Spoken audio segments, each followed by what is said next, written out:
한 주간 동안 잘 지내시다가 이렇게 주 안에서 만나게 된 여러분들을 환영하고 축복합니다. 예.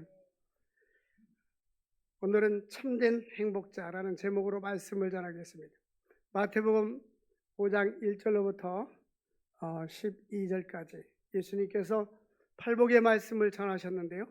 8가지 축복 중에 지난주에 3가지 복, 오늘은 2가지, 나머지 다음 주에 또 이어서 3번째로 말씀을 전하고자 합니다.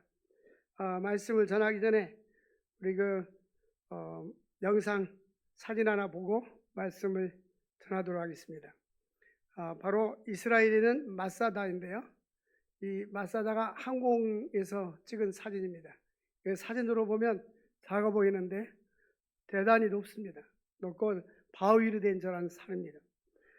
주 70년에 로마에 의해서 이스라엘이 멸망하는데 주 67년부터 3년 동안 계속 공격해서 로마가 이스라엘이 성이 다 파괴가 되고 성읍이 멸망한 마지막 유대 지도자인 엘리야질 빈 야이드라는 사람이 이끄는 열심당원 960명이 이곳에서 최후까지 이제 나라를 지키고 저항운동했던 것이 바로 마사다입니다. 그래서 유명한 것이 마사다 전투입니다. 그런데 이 마사다에 보면 이제 워낙 요새이기 때문에 절벽처럼 생겨서 공격에 올 수가 없어요. 그 위에서 돌을 던지고 이러면 밑에서 힘들으니까 이 적들이, 로마 군인들이 전략을 세워서 유대인들을 잡아서 앞에다가 방어벽을 치고 자기들 공격을 못하게 하고, 그 다음에 흙을 메워가지고 토담을 쌓아서 그 높은 산까지 올라갑니다. 그렇게 하는데 약 3년이 걸렸어요. 이제 유대 지도자가 다 사람들을 모아놓고 이렇게 연설을 합니다. 여러분, 우리들이 저 적군들의 손에 의해서 죽기보다는 우리 스스로 자결합시다. 저들로 하여금 우리가 힘이 없어서 끝난 것이 아니고, 우리가 물이 없고 양식이 없어서 우리가 패배한 것이 아니라는 것을 저들에게 보여줍시다. 우리의 자녀들과 가족과 친지들이 저들로 하여금 처참하게 죽지 않고, 또 우리의 아내들과 여성들이 겁탈을 당하지 않도록 스스로 우리들이 자결합시다 하고, 가족 식구들이 대표가 가장이 자기 가족을 다 죽입니다. 그리고 나머지 사람들은 제비를 뽑아서 10사람이 한 조가 돼서 한 사람이 9을 죽이고, 이렇게 해서 마지막 다 죽게 됩니다. 그리고 맨 마지막에는 노인 한 사람과 어린이 5명, 또 자기의 친척 1명, 나이 드신 분이 7명만 남겨두고 그런 편지를 씁니다. 로마의 군인들에게. 그러면서 일부러 양식도 남겨두고 물도 남겨줍니다. 조금 아까 저 보았던 그 사진은 그들이 거기에 살았던 그러한 주거지였습니다. 그들의 정신력, 로마는 이스라엘은 로마에 의해서 주 70년에 멸망하게 되고, 이제 1948년까지 저들이 해방될 때까지는 약 2000년 동안 나라를 잃어버렸습니다. 그들의 정신적인 사고를 위해서 이스라엘 백성들이, 군인들이 군대 가면 정신교육을 받기 위해서 이곳을 갑니다. 지금은 엘리베이터를 놔가지고 보니까 정원이 65명이 타고 쭉 올라가서 우리는 보고 오는데, 많은 사람들이 이렇게 처참하게 죽었던 그 역사의 한 순간을 우리가 볼 수 있었습니다. 우리 인간의 역사를 보면 이 전쟁의 역사라고 합니다. 지금도 계속 지구촌에는 전쟁이라고 하고 있는데, 우리들이 거기 가서 이스라엘 가서 본 것은 그 다윗 왕 시대의 전쟁, 또 마사다 전투의 전쟁, 이러한 전쟁터를 보고 그들의 왕들이 왕궁도 보고, 이 왕궁은 다 없어졌어요. 흔적만 있는 거죠. 인간은 영원한 것이 아니다. 그래서 성 어거스틴이 로마가 강력한 힘을 가지고 있었어요. 그런데 조그만 고투족에서 멸망할 때 기독교인들이 이렇게 생각했어요. 하나님이 살아계시다면 왜 우리는 이렇게 쉽게 멸망합니까? 라고 물었습니다. 그때에 세상 나라는 영원하지 않다. 그러나 하나님 나라는 영원하다. 여러분, 이 세상 어떤 것도 영원한 것은 아무것도 없는 것입니다. 이제 이스라엘 나라에 가서 이 갈릴리 호숫가 옆에 이제 예수님이 팔복의 말씀을 증거해 준 작은 언덕 위에 교회가 세워졌어요. 거기에 팔복교회가 있는데 예수님이 심령이 가난한 자는 복이 있나니 천국이 저희 것이며 영어로 이렇게 큰 도루판에 영어로 써 있어요. 하나하나 써 있어요. 글귀가. 애통하는 자는 복이 있나니 그들이 위로를 받을 것이며 온유한 자는 복이 있느니 그들이 땅을 기업으로 받을 것임이니라. 지난주에 세 가지 복에 대해서 말씀했고 오늘은 6절입니다. 의에 줄이고 목마른 자는 복이 있나니 그들이 배부를 것이며. 여기 보니까 공동번역 쉬운 성경은 뭐라고 번역됐냐면요, 옳은 일에 줄이고 목마른 사람은 행복하다, 그들은 만족할 것이다. 그러니까 우리가 선한 일을 하고 좋은 일을 하고 이런 일을 하는 사람은 복이 있다. 특별히 의에 줄인다는 말은 하나님의 말씀대로 살고 거룩한 삶을 추구하며 사는 사람들은 행복하다. 의에 줄인다는 말이 있어요. 줄인다. 목마르다는 말이 있어요. 인간은 무엇인가 목말라 합니다. 인간의 기본적인 욕구는 줄임과 목마릅니다. 뭔가를 가져도 만족하지 않고 더 가지고 싶어하고 목마릅니다. 그래서 심리학자 에브라함 마슬로는 인간의 욕구를 5가지 단계로 말했습니다. 그 하나는 생리적인 욕구. 우리가 잠을 자지 않으면 우리가 견디기 힘들죠. 또 음식을 먹지 않으면 우리가 힘들잖아요. 이 생리적인 욕구는 잠을 잔다든지 또 음식을 먹어야 된다든지 이런 기본적인 욕구입니다. 기본적인 욕구가 충족되지 않으면 인생의 어떤 것도 할 수가 없는 겁니다. 뿐만 아니라 그것이 충족이 되면 다음 단계는 안전의 욕구. 사람들은 안전하게 살기를 원하죠. 그 다음에는 사랑과 소속의 욕구. 무언가 누구에게 사람은 사랑받기를 원합니다. 대통령도 백성들에게 사랑받기를 원하고 사람은 사랑하고 어딘가 소속되기를 원합니다. 10대 청소년들은 왕따라고 소위 이 사람들 소속된 데서 누구에게 왕따를 당하면 자살하고 그럽니다. 왜냐하면 그러한 소속감의 욕구가 만족되지 않기 때문입니다. 뿐만 아니라 자존감의 욕구. 이것은 자존감은 존경의 욕구입니다. 사람들은 누군가에게 존중을 받기 원하죠. 아멘. 않는데 무시당하를 좋아합니까? 그러니까 무시당하고 사는 거죠. 여러분들 누가 비난해 보세요. 기분 나쁘잖아요. 화나잖아요. 약점을 말하고 단점을 말하고 지적하면 기분 나쁘잖아요. 그런데 존중해주고 인정해주면 기분이 좋잖아요. 이것은 인간의 기본적인 욕구입니다. 이 자존감의 욕구. 뿐만 아니라 마지막에는 자아 실현의 욕구입니다. 우리가 볼 때는 세계적인 거부도 더 사업하고 더 많은 돈을 벌려고 하잖아요. 보통 사람들은 나는 이만큼만 있으면 만족해 할 사람도 있지만 대부분의 사람들은 더 높은 가치관과 목표를 설정해 놓고 자기를 실천하려고. 어떤 사람들은 과학 분야에, 어떤 사람은 문학의 분야에, 어떤 사람은 체육 분야에, 어떤 사람은 경제적인 분야에 계속 인간은 나름대로 목표를 설정해 놓고 자아를 실현해 나가려고 노력하는 것입니다. 한마디로 인간은 목말라요. 근데 그 끝이 없습니다. 영원한 것입니다. 아무리 많은 것을 소유해도 끝도 없고 한도 없는 거예요. 제가 지하실에서 개척할 때 그때 내 소원은 뭐냐면 지하실이니까 2층 교회에 올라가는 게 소원이었어요. 그리고 처음에 손님들이 와가지고 우리 예배 드릴 때 50명 안에 주님 내가 50명만 모이면 원이 없겠습니다. 그때 내가 5만 명 모이면 원이 이렇게 해야 되는데 처음에 목표를 좀 짧게 잡아놓은 것 같아요. 근데 욕심의 한도 없고 끝도 없어요. 인간의 욕심은 한계도 없어요. 제가 엊그저께 우리 성도님들하고 대화하면서 옛날에 제가 개척할 때는 그때는 구조가 단독주택에 보면 앞에 방이 있고 뒤로 이렇게 들어가면 부엌방이 있어요. 문을 열면 부엌이 나오고 한 계단 밟으면 안방이 나오고 다락이 있어요. 대부분 그때 보면 결혼하면 부엌방에서 많이 살았어요. 예? 그러면서 아기자기하게 살림을 들어갔는데 요즘 젊은이 우리 친구 목사님 그래 아들한테 너 왜 장가 안 가니? 그랬더니 집 살 돈이 없어서 안 간다고 그러더라는 거예요. 이 나이는 먹어가는데 이 아들이 장가 안 가니까 아버지가 긴장이 된 거예요. 어느 날 전화 왔어요. 내가 집 팔기로 했다고. 큰 땅에 단독주택을 가고 있는데 왜 팔라고냐? 그랬더니 팔아가지고 아들 줘야 장가를 갈 것 같다고. 시대가 많이 바뀌었어요. 여러분들 좀 분위기를 전환하기 위해서 이번에 성지순례 갔다 왔는데 나이 먹은 목사님이 그러더라고요.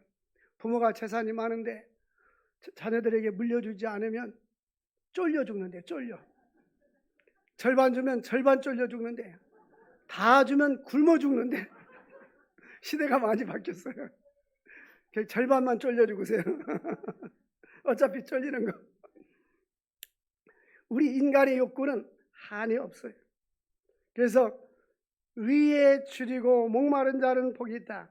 이 줄임에 대해서 사람들은 양식이 없고 물질이 없으면 여기 주 70년대 로마가 멸망시켰을 때에 이스라엘 사람들이 그 유세비우스 교회사를 보면 먹을 양식이 없을 때 사람들이요 정신이 이상해져요. 그 자녀들을 가마솥에 넣어서 삶아 먹습니다.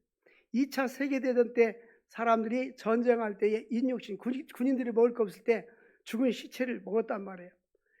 인간이 여러분들은 지금은 배부르니까 그렇게 생각하지 먹을 것이 없으면 이 생각이 이상이 돌아가 버리는 거예요. 우리 인간은 끊임없이 굶주림에 시달리고 있습니다. 2000년 전에 팔레스타인에서 사람들이 많이 가난했잖아요. 우리나라도 1950년 6.25 전쟁이 일어나고 53년 휴전했습니다. 그 후에는 이 나라가 폐허가 되어서 세계 3대 빈민국 중에 하나였습니다. 외국 사람들이 뭐 구제비 주면은 뭐 먹을 것 주면 땅에 걸린 거 다 담아가고 이렇게 살아왔습니다. 하나님께서 이 나라를 이와 같이 축복해 주신 것은 하나님의 은혜인 줄로 믿습니다. 그러므로 사람들이 물과 양식은 생명과 같은 것이었습니다. 소중한 것입니다. 그럼 굶주린 사람들이 절실하게 요구되는 것이 바로 목마름인 것입니다. 그런데 우리는 물질적인 목마름도 중요하지만 이제 주님이 이야기하는 목마름은 영적인 목마름입니다. 근데 대부분의 사람들이 영적으로 목말라 하지 않습니다. 영적으로 목말라, 의에 줄이고 목마른 자는 복이 있다. 이 말은 무슨 말이냐면 하나님의 뜻대로 살려고 노력하고 정의롭게 살려고 노력하고 진실하게 살려고 노력하고 의롭게 살려고 노력하는 것입니다. 그래서 불의하게 사는 것이 아니라 난 어떻게 살다 보니 이렇게 실수하지? 왜 하나님의 뜻대로 살지 못하지 하면서 고민하면서 의롭게 살려고 하는 것이 바로 복이 있다는 것입니다. 그래서 구원받은 백성들에게 절실히 요구되는 것이 바로 의롭게 살려고 노력하는 것입니다. 우리가 교회 나오고 예배 드리는 거 끝나는 것이 아니라 우리는 뭔가 구별된 삶을 살아야 합니다. 마태복음 5장에 보면 예수님께서 너희는 세상의 소금이다. 13절에 보니까 소금이 만일 그 맛을 잃으면 무엇으로 짜게 하리요. 소금은 맛을 내야 됩니다. 다만 길에 버려서 밟힐 뿐이니라. 우리 그리스도인들은 밖에 나가서 다 그리스도인답다, 예수 믿는 사람답다라고 인정을 받아야 하는 것입니다. 너희는 세상의 빛이라. 이 빛은 어둠을 밝히는 게 빛의 역할인 것입니다. 그럼 여러분들이 빛을 밝힐 때 믿지 않은 불신자들이 우리들의 행실을 보고 주님 앞에 나올 줄로 믿습니다. 그럼 우리는 변화된 삶을 살아야 되고 거룩한 삶을 살기 위해서 노력해야 됩니다. 시편 42편 1절을 보니까 하나님이여 시냇물이 사슴이 시냇물 찾기에 갈급한 것처럼 내 영혼이 주를 찾기에 갈급하나이다. 이 파스칼은요 그리스도인입니다. 우리 인간은 뭔가 공허한 것이 있다고 했어요. 여기 뭔가를 채워줘야 돼요. 그러니까 예수로 충만히 채워주면 만족한 것입니다. 근데 다른 것으로 채워주면 만족이 없어요. 솔로몬은 이스라엘의 왕이었잖아요. 그리고 부경화를 누렸습니다. 처와 첩들을 1000명을 두고 살았어요. 그런데 인생의 결론은 뭐냐? 헛되고 헛되고 헛되고 헛되도다. 은을 사랑하는 사람은 은으로 만족함이 없고 금을 사랑하는 사람은 금으로 만족함이 없도다.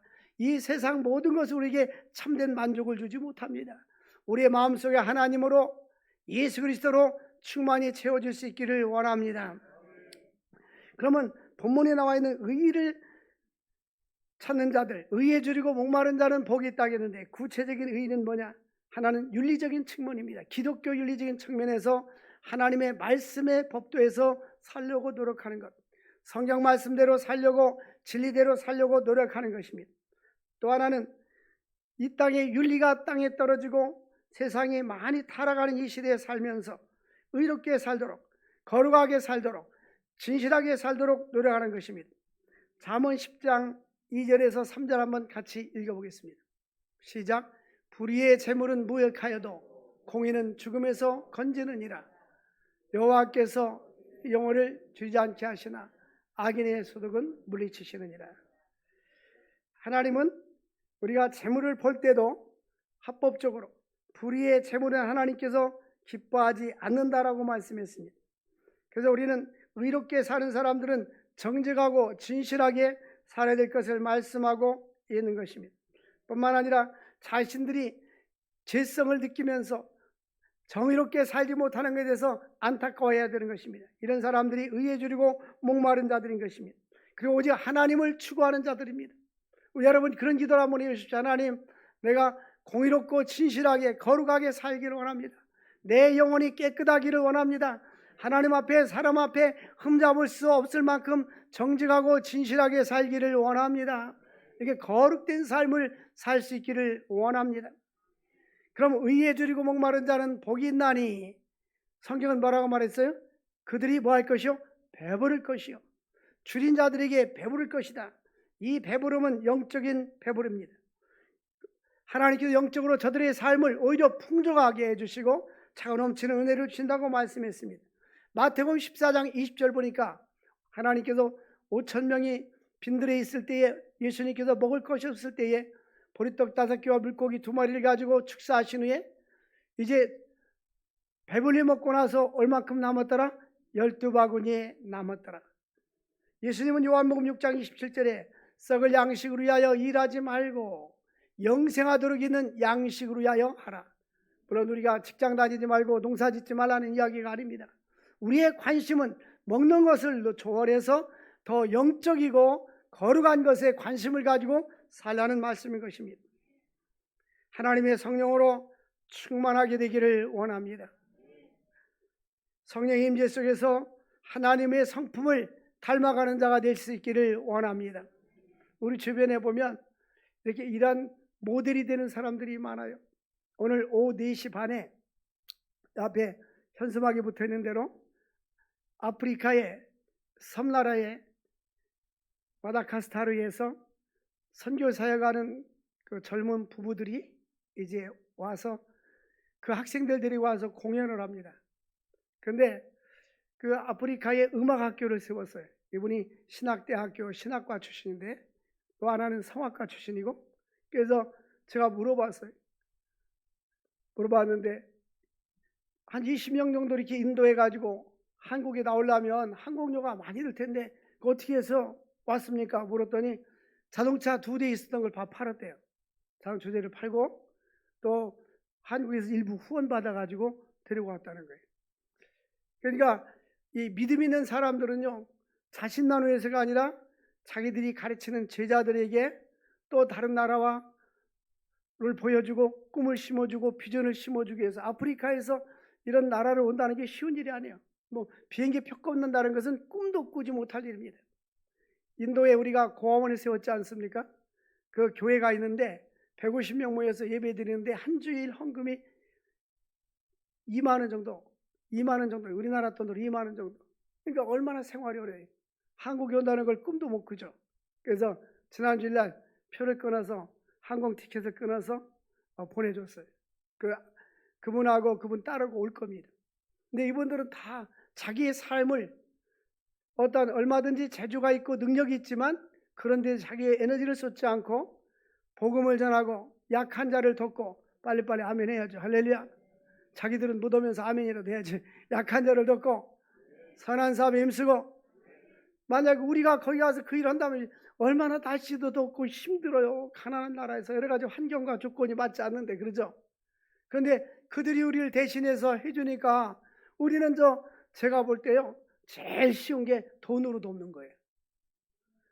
아멘을 안 하니까 돈이 안 벌리는 거예요. 아멘을 잘해야지. 몸으로 가서 해보세요. 얼마나 힘든가. 예? 전에 우리 교회 묘지 있잖아요. 거기다가 경계선에 그 이종부 목사님 있을 때 같이 가서 소나무를 심었어요. 하루 종일 심었는데 햇빛에 얼굴이 뜨겁고 하는데 얼마나 힘들은지. 우리나라 농산물 값이 싼 거예요. 그 수고 생각을 밭농사하는 일이. 그래서 저는 주님, 제가 취해내는 것이 제일 좋습니다. 할렐루야. 농사는 못 짓겠습니다. 몸으로 하는 일이 어려워요. 그분들이 가서 그런 일을 아프리카 우간다에서.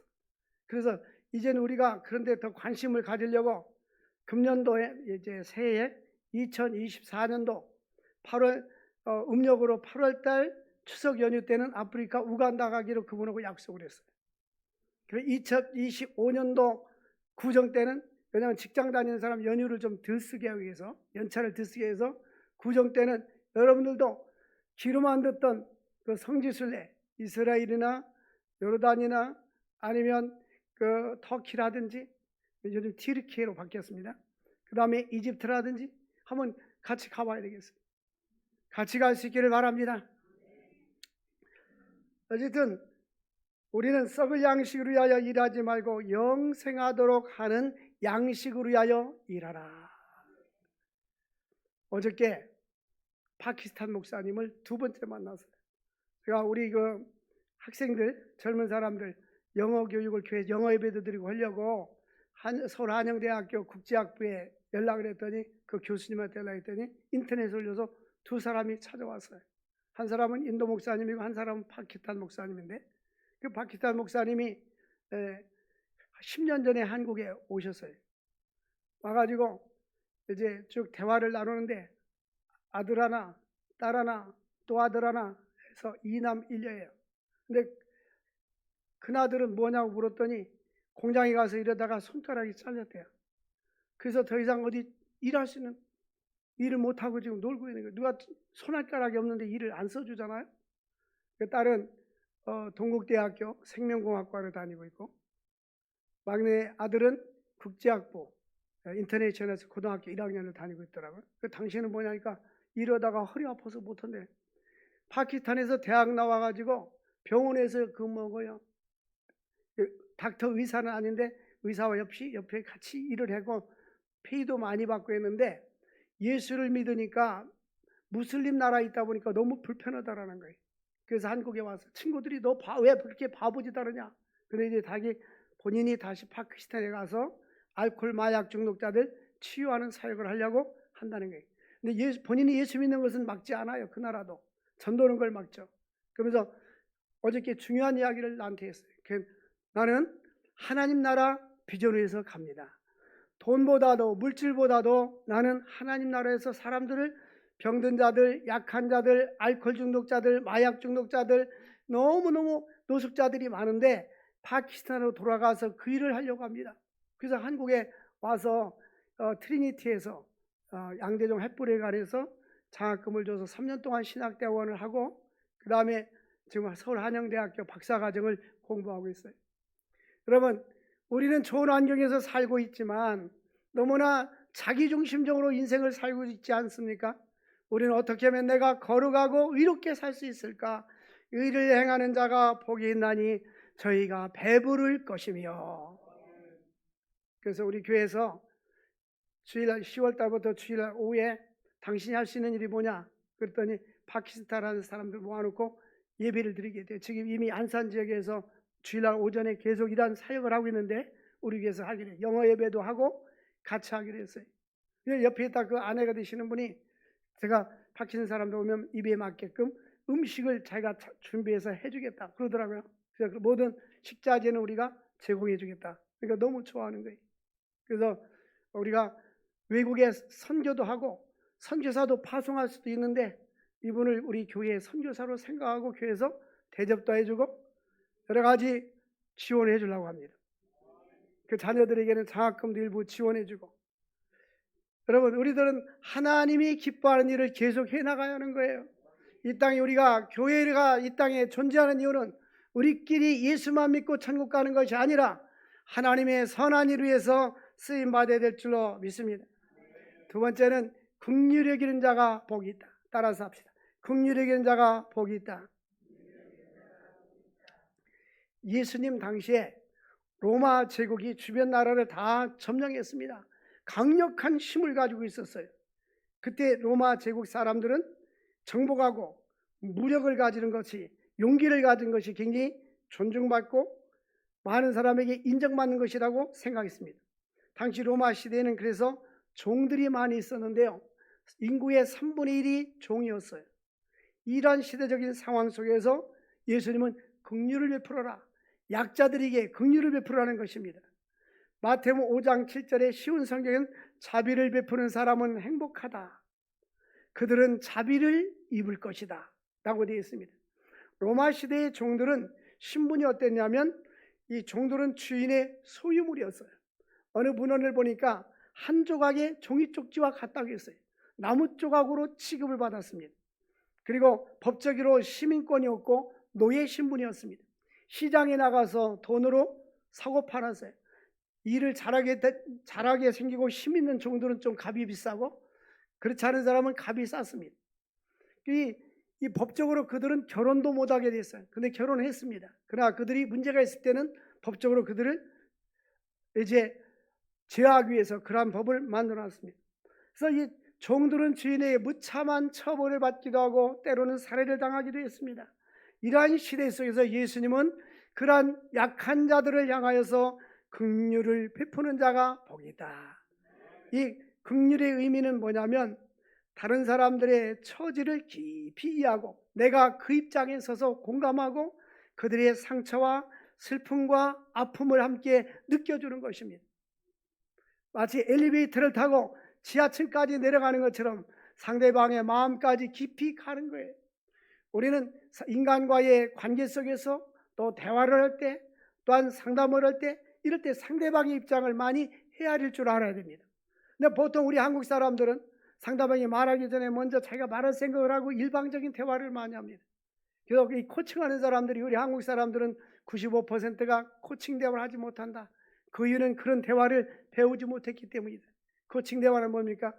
긍정을 심어주고 공감해주고 칭찬해주고 인정해주는 겁니다. 하나님도 항상 우리에게 힘을 줍니다. 두려워하지 마라. 내가 너와 함께함이라. 놀라지 말라. 나는 네 하나님이 됨이라. 하나님 언제나 아브라함아 두려워하지 마라. 나는 너의 방패다. 내가 너를 막아주실 것이다. 그래서 우리는 이 긍휼, 슬픔과 고난과 고통에 있는 사람들 마음속에 들어가 있어야 되는 거예요. 긍휼 여기는 마음. 더 나아가 상대방의 마음에 공감할 뿐만 아니라 구체적으로 도와줘야 되는 것입니다. 선한 사마리아 사람처럼 어떤 사람이 강도를 만났는데 레위인도 지나가고 제사장도 지나가고 다 지나갔어요. 지나갔는데 선한 사마리아 사람이 강도 만난 사람을 나귀에 태워가지고 주막에 가서 이제 싸매주고 주인에게 돈을 주면서 만약 도비가 더 들면 내가 돌아오는 길에 당신에게 돈을 더 주겠습니다. 이번에 성지순례 가다가 보니까 물론 2000년 전에 있었던 주막은 다 없어졌죠. 그런데 관광객들을 해서 길에다 주막을 하나 세워놨어요. 거기 그 길 사이에. 우리는 하나님께서 우리에게 주신 그 은혜를 생각하면서 선한 일에 힘써야 되는 것입니다. 이 긍휼은 하나님의 속성입니다. 불쌍히 여기는 몸. 예수님도 언제나 측은히 여겼더라. 불쌍히 여겼더라.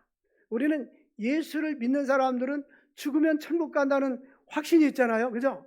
근데 예수 믿지 않다면 지옥 가잖아요. 그렇기 때문에 그들의 영혼을 불쌍히 여기는 마음을 가지고 하나님 복음을 전도해서 예수 앞에 나오게 해야 되는 것입니다. 또한 물질적으로 경제적으로 어려운 사람들, 환경적으로 압박당하는 사람들, 이러한 사람들에게 우리가 불쌍히 여기는 마음을 가지고 긍휼히 여겨야 하는 것입니다. 뿐만 아니라 나를 핍박하고 나를 비난하는 사람들을 또한 긍휼히 여겨야 하는 것입니다. 뿐만 아니라 천하고 약한 자들, 사무엘상에 보니까 사무엘상 22장 1절과 2절에 보면 아둘람 동굴에 대해서 이야기가 나옵니다. 이제 다윗이 이제 아둘람 굴로 도망했어요. 이 사울이 계속해서 제사장 노뿐만 아니라 사람들을 막 죽이니까 다윗도 죽을까봐 도망갔어요.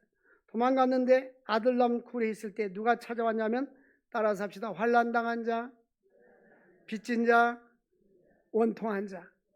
그 400명이나 찾아왔어요. 왜 찾아왔을까요? 환난당하고 빚지고 원통한 자들이 찾아오면 다윗이 그들에게 힘이 되어주고 위로자가 되어줬기 때문에 찾아온 것입니다. 긍휼히 여기는 자에게 하나님은 축복해 주십니다. 여러분, 긍휼히 여기는 자가 복이 있나니 긍휼히 여김을 받을 것이며, 우리가 다른 사람들이 죄를 졌을 때, 실수했을 때 비난하지 말고 어떻게 다 저렇게 됐을까 하고 긍휼히 여기는 마음이 있기를 바랍니다.